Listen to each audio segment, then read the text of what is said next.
and I'm honored to be here on behalf of my wife and family to receive this application.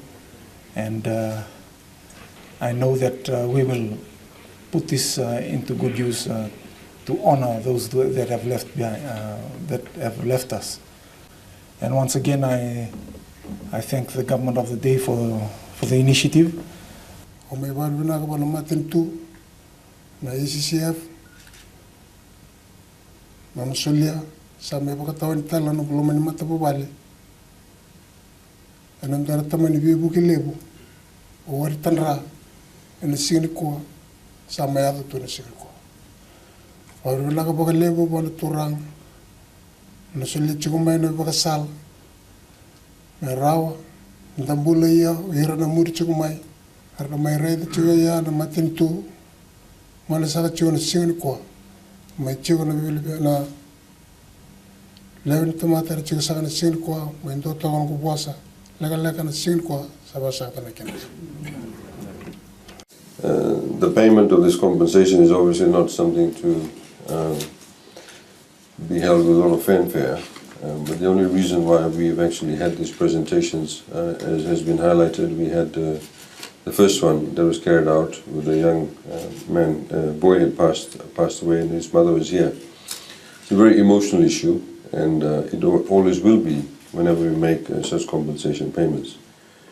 But the only reason why we're having such a public handing over of the checks is to create awareness, as has been highlighted by George. Because we want more Fijians to be aware of the fact that there is a compensation scheme in place, a compensation scheme that is more consumer-friendly, user-friendly, it has rules of equity built into it, it is just.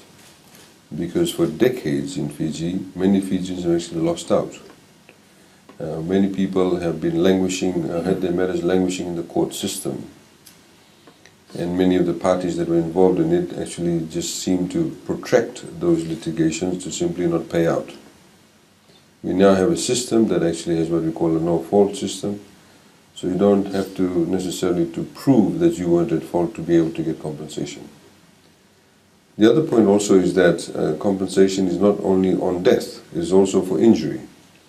And only, I think it was yesterday, that I forwarded to the CEO of ACCF, a lady who sent me an email saying that, you know, I was traveling in a motor vehicle and she got injured and she's got some injuries from that accident that is still lingering, and, you know, where do I get compensation from? So I immediately forwarded that to the CEO, and he's responded to her.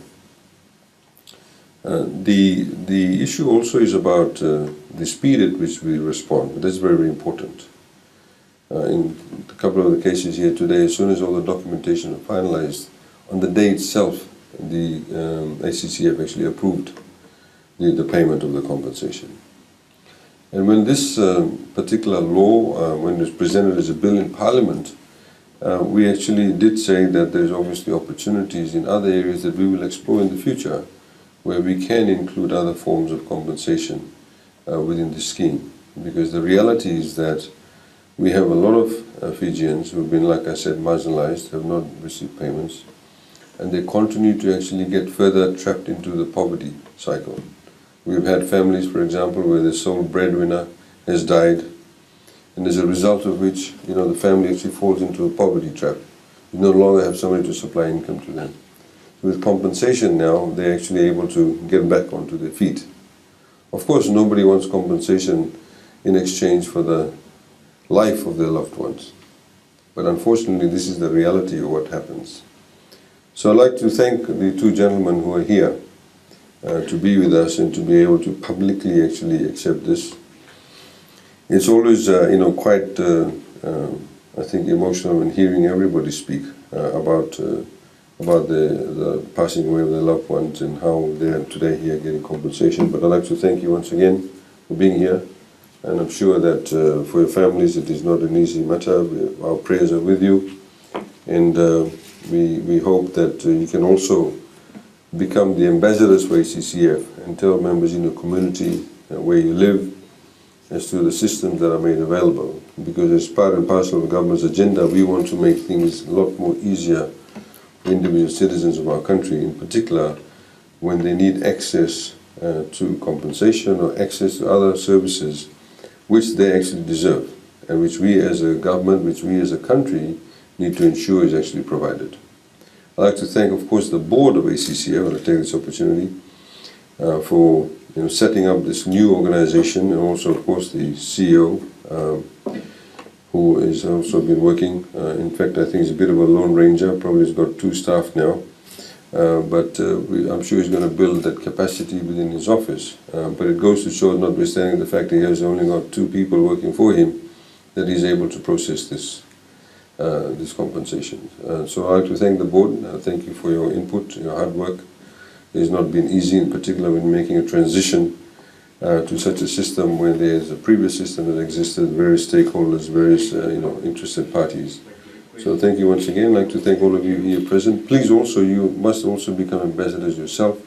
Tell people where you live, in your communities, in your families, in your districts, in your province, that this sort of law is now there to actually provide compensation, and people don't need to actually languish within the system for long periods of time. So thank you once again. Naka, thanks.